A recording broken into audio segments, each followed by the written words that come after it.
Assalamu alaikum. Hello everyone. Welcome to my channel. This is Ataullah Akram, a graphics and UI UX designer. গত ক্লাসে আমরা type টুলটা দেখেছিলাম। আজকের ক্লাসে আমরা দেখব পেন টুল। ফিগমা বলেন বা ফটোশপ ইলাস্ট্রেটর বলেন, প্রত্যেকটা সফটওয়্যারের মধ্যে কিন্তু পেন টুলটা থাকে এবং পেন টুলের মধ্যে কিছু চেঞ্জিং আছে। ফটোশপ ইলাস্ট্রেটরের যে পেন টুল এবং ফিগমার যে পেন টুল, যদিও পেন টুল কাজের ক্ষেত্রে সবগুলো সিমিলারিটি বজায় রাখে, কিন্তু ফাংশনালিটির দিক থেকে কিছুটা ডিফারেন্ট থাকে। ওকে, সো আমরা যদি আসি প্রথমে পেন টুলে এখানে জাস্ট নর্মালি ক্লিক করলে হবে। আপনি শর্টকাটও করতে পারেন, অনলি পি ক্লিক করতে পারেন পেন টুল। জাস্ট আপনি যে কোনো শেপ, কাস্টম শেপ ড্র করার জন্য আপনি নর্মালি যখন আমাদের কোনো শেপ প্রয়োজন হয় তখন আমরা শেপ টুল থেকে যে কোনো শেপ নিতে পারি। হ্যাঁ, কোনো কোনো ক্ষেত্রে আমাদের কাস্টম শেপ প্রয়োজন হতে পারে, যেমন লাইন হতে পারে বা বিভিন্ন কাস্টম শেপ হতে পারে আমাদের প্রয়োজন কাজের ক্ষেত্রে, তখন সেক্ষেত্রে আমরা পেন টুলটা ইউজ করি। তো পেন টুল ইউজ করার জন্য জাস্ট নর্মালি আপনি ক্লিক করবেন, আপনার একটা লাইন তৈরি হবে। যতটুকু ক্লিক করবেন ততটুকু আপনার লাইন তৈরি হবে এবং পাথটা কিন্তু আপনার থাকবে। এটা কিন্তু আপনাকে পয়েন্ট দেখাচ্ছে, মানে আপনি নেক্সট অ্যাঙ্কার পয়েন্টটা যেখানে ক্লিক করবেন সেখানে গিয়ে এই পাথটা লাইনটা আসবে। হ্যাঁ, আবার যখন শুরুর পয়েন্টে গিয়ে আপনি ক্লিক করবেন তখন আপনার পাথটা ক্লোজ হয়ে যাবে। আমি যখন কোনো শেপ ড্র করতে যাব, জাস্ট ক্লিক করে আমি সামনে আগাতে থাকবো, শুধু আমার লাইন আকারে পাথটা শো করবে। ওকে, আবার যখন ক্লোজ করার প্রয়োজন হবে তখন আমি আগের পয়েন্টে গিয়ে, মানে যেখান থেকে শুরু করেছি ওখান থেকে গিয়ে একসাথে করে অ্যাডজাস্ট করে দিলে পার্টটা ক্লোজ হয়ে যাবে। ওকে, দেন এরপরে হচ্ছে যে আপনি যখন ক্লিক করে জাস্ট একটু ড্র্যাগ করবেন তখন আপনার কিন্তু কার্ভ হ্যান্ডেলটা আসবে। এই যে পেন টুলের মধ্যে মোস্ট ইম্পর্টেন্ট হচ্ছে আপনার কার্ভ হ্যান্ডেলটা। আপনি যদি এই কার্ভ হ্যান্ডেলটা যদি বুঝতে পারেন তখন আপনার জন্য পেন টুল অনেকটু ইজি হয়ে যাবে। ওকে, ক্লিক করে শুধু ড্র্যাগ করবেন তখন কিন্তু আপনার কার্ভ হ্যান্ডেলটা আসবে। আর কার্ভ হ্যান্ডেলের মধ্যে একটা জিনিস জেনে রাখতে হবে যে কার্ভ হ্যান্ডেলটা কীভাবে কাজ করে। দেখেন, আপনার এখানে দুইটা কার্ভ হ্যান্ডেল, একটা হচ্ছে রাইট আর হচ্ছে লেফট।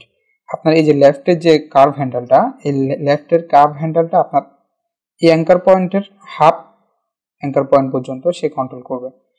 দ্যাট মিনস আপনার এখানে একটা অ্যাঙ্কার পয়েন্ট, এখানে একটা অ্যাঙ্কার পয়েন্ট, দুইটা অ্যাঙ্কার পয়েন্টের মাঝখানে যতটুকু পার্টটা আছে ওই পার্টটাকে এটা হাফ কন্ট্রোল করবে আর হাফ এই কার্ভ হ্যান্ডেলটা কন্ট্রোল করবে। ওকে, সেমভাবে আপনার এই পাশেরটাও। পেন টুলের একটা জিনিস মাথায় রাখবেন, সবসময় পেন টুল কিন্তু শুরুতে স্ট্রোক কালারে আসে। আপনার যদি কালার দেওয়ার প্রয়োজন হয় তখন আপনি যে কোনো কালার দিতে পারবেন, যেমন ফিল কালার প্রয়োজন হলে কালার দিতে পারবেন শেপ টুলের মতো অ্যাজ ইউজুয়াল। এবং আপনার যদি প্রয়োজন হয় যে এখানে যে পয়েন্টটা আছে বা অ্যাঙ্কার পয়েন্টটা আছে, এই পয়েন্টটাকে আবার দ্বিতীয়বার একটু কাস্টমাইজ করবেন। কি করবেন, এই পাতের উপরে থেকে ডাবল ক্লিক করবেন। ডাবল ক্লিক করলে আপনার অ্যাঙ্কার পয়েন্টগুলো শো করবে। ঠিক আছে, এখন আপনি অ্যাঙ্কার পয়েন্টগুলোকে আপনার মতো করে আপনি আবার কাস্টমাইজ করতে পারবেন। ওকে,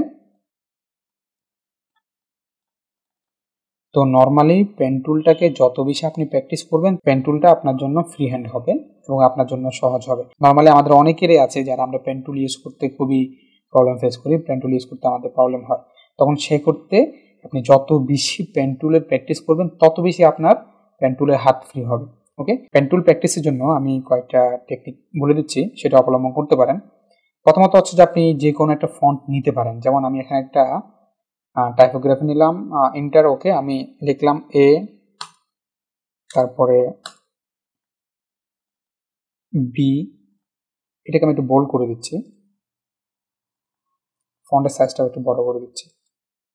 দেন এই যে আমি যে লেটারটা নিয়েছি এই লেটারটাকে আমি এখান থেকে লক করে দিচ্ছি লেয়ারটা। ওকে, তাহলে আমার এই লেয়ারটা লক। এখন আপনি পেন টুল দিয়ে এই পুরোটা পাতকে পেন টুল দিয়ে ড্র করেন নিজের মতো করে। প্রয়োজনে যত প্রয়োজন হয় আপনি জুম করেন, কোনো সমস্যা নেই।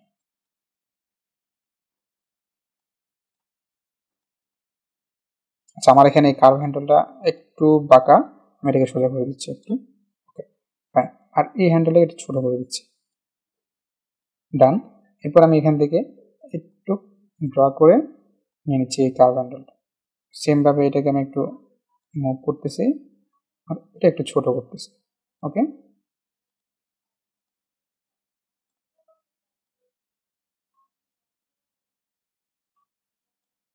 বেশ। দেন এরপরে আবার আপনি যদি অ্যাঙ্কার পয়েন্ট থেকে সরে যান আপনার পেন টুল, দেখেন আমাদের এই অ্যাঙ্কার পয়েন্টের সাথে কিন্তু এই পেন টুলের সাথে সংযোগ নাই, তখন কি করবেন, আবার এসে এই অ্যাঙ্কার পয়েন্টে এটা ক্লিক করেন, তখন আবার অ্যাড হয়ে যাবে আপনার এই অ্যাঙ্কার পয়েন্টের সাথে। ওকে, দেন আবার ক্লিক করে ড্র্যাগ করেন,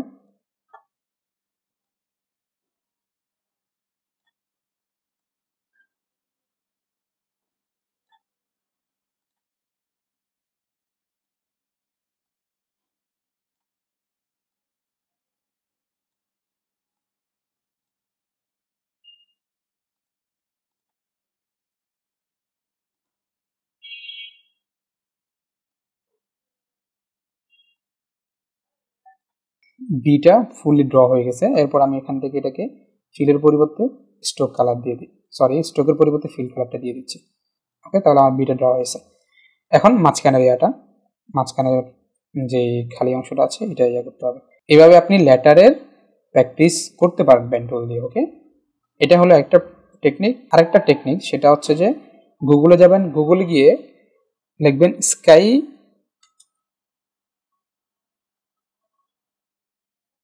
ক্লাউড, গুগলে গিয়ে স্কাই ক্লাউড লিখবেন, লিখে সার্চ করবেন, এখান থেকে আপনি লিখবেন হচ্ছে যে ভেক্টর। হ্যাঁ, ভেক্টর লিখবেন, ভেক্টর লিখে ইমেজে যান, এখান থেকে কিছু ক্লাউড পাবেন ভেক্টরের, যেমন এই টাইপের ক্লাউডগুলো নিতে পারেন। হ্যাঁ, জাস্ট নর্মালি এখান থেকে ক্লিক করেন, ক্লিক করে কপি, ফিগমাতে যান, এখানে এসে পেস্ট করে দেন।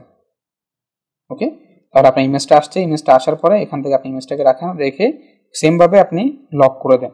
দেন এরপর এখানে পেন টুল দিয়ে এটাকে প্র্যাকটিস করেন। ওকে, বারবার বলতেছি যত বেশি আপনি পেন টুলের প্র্যাকটিস করবেন তত বেশি আপনার জন্য পেন টুল ইউজ টু হবে। একটা জিনিস মাথায় রাখবেন, আপনি যদি ডিজাইনার হতে চান, এজ এ ডিজাইনার হিসেবে কাজ করতে চান, যে কোনো ইন্ডাস্ট্রিতে হোক, গ্রাফিক্স ডিজাইনার হিসেবে হোক বা ইউআই/ইউএক্স ডিজাইনার হোক, অবশ্যই অবশ্যই আপনাকে pen tool free hand use করতে হবে।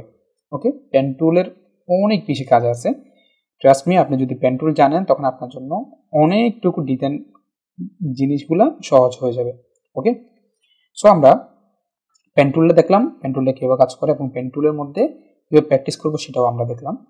আচ্ছা, এখানে কিছু জিনিস আমাদের আছে, পেন টুলে যখন আমরা থাকবো তখন আমাদের এখানে ডান পাশে কিছু জিনিস আছে যেগুলো আমাদের জানার দরকার। যেমন আমাদের পেন টুলের মধ্যে ফর এক্সাম্পল আমাদের দুই পাশে দুইটা অ্যাঙ্কার পয়েন্ট, মাঝখানে একটা অ্যাঙ্কার পয়েন্ট অ্যাড করার প্রয়োজন হতে পারে। আমাদের অনেক ক্ষেত্রে প্রয়োজন হয় যে আমরা শেপটাকে কাস্টম শেপে তৈরি করি, তখন সেক্ষেত্রে আমাকে আরও অ্যাঙ্কার পয়েন্ট অ্যাড করার প্রয়োজন হয়। তো আমরা কি করব, দুইটা অ্যাঙ্কার পয়েন্টের মাঝখানে যখন আমি মাউসটা নেব তখন অটোমেটিক্যালি কিন্তু দেখাচ্ছে মাউসটা প্লাস আকারে এবং একটা অ্যাঙ্কার পয়েন্ট এখানে অ্যাড হবে। তো আমি জাস্ট যদি ক্লিক করি বাস অ্যাঙ্কার পয়েন্ট অ্যাড হয়ে যাবে। ওকে, যে দেখেন আমার অ্যাঙ্কার পয়েন্ট অ্যাড হয়েছে। এখন একটা জিনিস খেয়াল করবেন, আমার এই অ্যাঙ্কার পয়েন্টের মধ্যে এখানে কিন্তু কয়েকটা জিনিস আছে। এগুলো হচ্ছে এক্স ওয়াই ভ্যালু, এটা আমাদের এই মুহূর্তে দরকার নাই, এটা নিয়ে আলোচনা করেছি শেপ টুলের মধ্যে। এরপর হচ্ছে যে আপনি যখন এই টুলটা এই অ্যাঙ্কার পয়েন্টটা সিলেক্ট করবেন তখন আপনার অ্যাঙ্কার পয়েন্টটাকে আপনি কয়েকটা এখানে ভেরিয়েশন দিয়ে আছে, যেমন আপনার কার্ভ হ্যান্ডেলটা, যেমন আমাদের এখানে প্রথম কিন্তু কার্ভ হ্যান্ডেল ছিল না, এখানে দেখেন কোনো কার্ভ হ্যান্ডেল নাই। আপনার যদি এই অ্যাঙ্কার পয়েন্টে যদি কার্ভ হ্যান্ডেল অ্যাড করার প্রয়োজন হয় এখান থেকে অ্যাড করতে পারেন, দেন আপনাকে এখানে দুটো কার্ভ হ্যান্ডেল দিবে। দেন এরপরে আপনার যদি এটাকে যদি রাউন্ড করার প্রয়োজন হয় জাস্ট নর্মালি এখান থেকে ক্লিক করেন, অ্যাঙ্কার পয়েন্টটা সিলেক্ট করেন, সিলেক্ট করে জাস্ট ক্লিক করেন, রাউন্ড হয়ে যাবে অটোমেটিক্যালি। ওকে, সেমভাবে ধরেন আমি এটাকে রাউন্ড করবো, জাস্ট ক্লিক করলাম, আমার কার্ভ হ্যান্ডেল সহ পুরো এটা চলে আসছে। ওকে, ফুলি রাউন্ড, ঠিক আছে। দেন এরপরে আপনি এখান থেকে ফিল কালার, স্ট্রোক কালার, এগুলো অ্যাজ ইউজুয়াল আমাদের শেপ টুলের মধ্যে এগুলো নিয়ে আলোচনা করেছি আমরা। দেন এরপরে হচ্ছে যে অ্যালাইন টুল, এটা নিয়ে আলোচনা করার মতো কিছু নাই। এরপর হচ্ছে নিচে যদি আসি আমরা এখানে কয়েকটা জিনিস দেখতে পারবো। এক নাম্বার আমাদের এটা হচ্ছে যে পেন টুল, আমরা যখন এটা হচ্ছে যে পেন টুলের মধ্যে মুভ টুল, আমরা কোনো অ্যাঙ্কার পয়েন্টকে মুভ করার জন্য আমরা এই টুলটা ইউজ করি।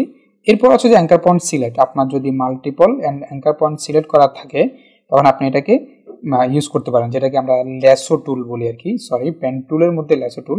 যেমন আমার এই একটা অ্যাঙ্কার পয়েন্ট সিলেক্ট করার প্রয়োজন, এটা আমি সিলেক্ট করতে পারতেছি, যদিও আপনি মুভ টুল থেকে সিঙ্গেলি করতে পারেন, বাট আমাদের যখন মাল্টিপল অ্যাঙ্কার পয়েন্টকে সিলেক্ট করার প্রয়োজন হয় তখন আমরা ল্যাসো টুলটা ইউজ করি। ফর এক্সাম্পল আমার এখানে ধরেন যে 20টা অ্যাঙ্কার পয়েন্ট আছে, আমি সবগুলো একটা একটা করে করতে গেলে আমার সময় অনেক যাবে। এই জন্য আমি কি করবো, জাস্ট নর্মালি আমার এই 4টা অ্যাঙ্কার পয়েন্টকে সিলেক্ট করার প্রয়োজন, জাস্ট নর্মালি ল্যাসো টুল দিয়ে সিলেক্ট করে দেবো, আমার 4টা অ্যাঙ্কার পয়েন্ট সিলেক্ট হয়ে গেল। এরপর আমি 4টাকে ধরে মুভ করতে পারবো আমার মতো করে। ওকে, আচ্ছা, এরপরে যদি আমরা আসি, এটা হচ্ছে আমাদের শেপ বিল্ডার টুল। শেপ বিল্ডার টুল বলতে আমাদের যদি মাল্টিপল পাথ থাকে যেগুলোকে আমরা সিলেক্টেড করছি, বাট এটাকে যদি আমার অ্যাডজাস্ট করার প্রয়োজন হয়, একটা শেপে কনভার্ট করার প্রয়োজন হয়, তখন আমার সেক্ষেত্রে আমি এটাকে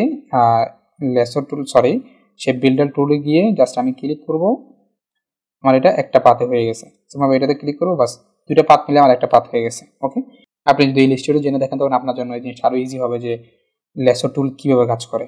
ওকে, শেপ বিল্ডার টুল কীভাবে কাজ করে। নর্মালি আপনি দুইটা পাতকে বা দুইটা অবজেক্টকে সিলেক্ট করে যখন জাস্ট নর্মালি ড্র্যাগ করবেন, যতটুকু অবজেক্টকে আপনার যদি এই অ্যাড করার প্রয়োজন হয় তখন এটা অ্যাড হয়ে যাবে, যদি মাইনাস করার প্রয়োজন হয় তখন সেটা মাইনাস হয়ে যাবে। দেখেন আমি যদি নর্মালি এটা অ্যাড হবে, আমি যখন কিবোর্ড থেকে অল্টার ক্লিক করতেছি তখন কিন্তু এটা আমাকে মাইনাস দেখাচ্ছে। এখন যদি আমি এখানে ক্লিক করি তখন এটা মাইনাস হয়ে যাবে। যেমন দেখেন আমার মাঝখানের পোর্শনটা আমার প্রয়োজন নেই, হ্যাঁ, আমি জাস্ট কিবোর্ড থেকে মাইনাস ক্লিক করলাম, অল্টার ক্লিক করলাম, তো এটা মাইনাস হয়ে যাবে। এই যে আমরা এটা করার প্রয়োজন হলে মাইনাস করতে পারবো। ওকে, দেন এরপরে হচ্ছে যে এখান থেকে আপনি কালার টুল, এটাকে আপনি কালার দিতে পারবেন, হ্যাঁ, যেখান থেকে আমরা এটাকে পেইন্ট বলি আর কি, আপনি এখান থেকে কালার দিতে পারবেন। সেমভাবে এই অবজেক্টটাকে যদি সিলেক্ট করেন এই পাতটাকে, দেন এখান থেকে চাইলে কালার দিতে পারবেন। ওকে, এরপর হচ্ছে যে আমাদের ব্লেন্ড টুল, এরপর হচ্ছে আমাদের ব্যান্ড টুল। ব্যান্ড টুলটাকে দেখার জন্য আমরা একটা রেক্টেঙ্গেল নিচ্ছি, এই রেক্টেঙ্গেলটাকে আমি ডাবল ক্লিক করলাম, দেন আমি এখান থেকে জাস্ট কর্নার একটা ক্লিক করব, তখন দেখুন যে অটোমেটিক্যালি আমার এই কর্নারটা রাউন্ড হয়ে গেছে কার্ভ আকারে। হ্যাঁ, সিম্পলি এখানে যদি ক্লিক করি কর্নারটা রাউন্ড হয়ে গেছে। ওকে, এরপরে হচ্ছে যে কাট টুল। নর্মালি যখন আপনার পার্টটা সিলেক্ট করা থাকবে তখন জাস্ট শুধু এখান থেকে ক্লিক করে আপনার যে অংশটা কাট করার প্রয়োজন হয় ছেড়ে দেন, তখন আপনার এই অংশটা কেটে যাবে। ওকে, আবার যদি আমার এই অংশটা কাটার প্রয়োজন হয় আমি জাস্ট ড্র্যাগ করে ছেড়ে দিচ্ছি, তাহলে আমার এই অংশটা কেটে যাবে। আপনার যদি মানে যেভাবে আপনার প্রয়োজন হয় আপনি সেভাবে করে নিতে পারবেন। ওকে, দেন এরপর হচ্ছে যে ভেরিয়েবল উইথ বলতে এটাকে ধরেন যে বিভিন্ন আপনাকে স্ট্রোকটা মানে আপনার এখানে আলাদা করে একটা স্ট্রোক আসছে, স্ট্রোকটাকে সে আলাদা বড় করতেছে, একটা শেপে কনভার্ট করতেছে এবং ফিল্ডটাকে আপনার ছোট করে দিচ্ছে। যদিও আমাদের এটা কাজে প্রয়োজন হয় না শেপটা, তারপরে জাস্ট দেখা দিলাম আর কি। সো আমরা পেন টুলটা দেখলাম, পেন টুলের মধ্যে যে সমস্ত সেটিংসগুলো আছে, আমরা যখন কোনো পাথকে কাস্টমাইজ করতে যাব তার মধ্যে আর কিছু অপশন থাকে, সেই জিনিসগুলো নিয়ে আমরা আলোচনা করলাম। ওকে, এরপর হচ্ছে পেন টুলের মধ্যে আরেকটা টুল আছে, সেটা হচ্ছে পেন্সিল টুল। পেন্সিল টুলটা আমরা যদিও পেন্সিল টুল বলতে আমরা যেটা বুঝি যে পেন্সিল দিয়ে কোনো একটা জিনিস ড্র করা, এই জিনিসটা ইজি হয় যদি আপনাদের কাছে যদি আইপ্যাড থাকে অথবা ট্যাবলেট থাকে, তখন ওখান থেকে পেন দিয়ে যেভাবে ড্র করে আর কি, নর্মালি আমরা খাতায় অথবা যখন কলম দিয়ে লেখালেখি করি ওটার মতোই। আপনি মাউস দিয়ে করতে গেলে তখন আপনার হয়তো বা ওরকম স্মুথলি হবে না, আপনার মন মতো আপনি যেভাবে চাবেন ওভাবে নাও হতে পারে। ওকে, ট্যাবলেট বা আইপ্যাড থাকলে সেক্ষেত্রে এই জিনিসটা সুবিধা হয়। পেন্সিল টুলটা জাস্ট আপনি নর্মালি ক্লিক করে আপনার মতো করে আপনি কাস্টম কোনো একটা জিনিস ড্র করতে পারবেন।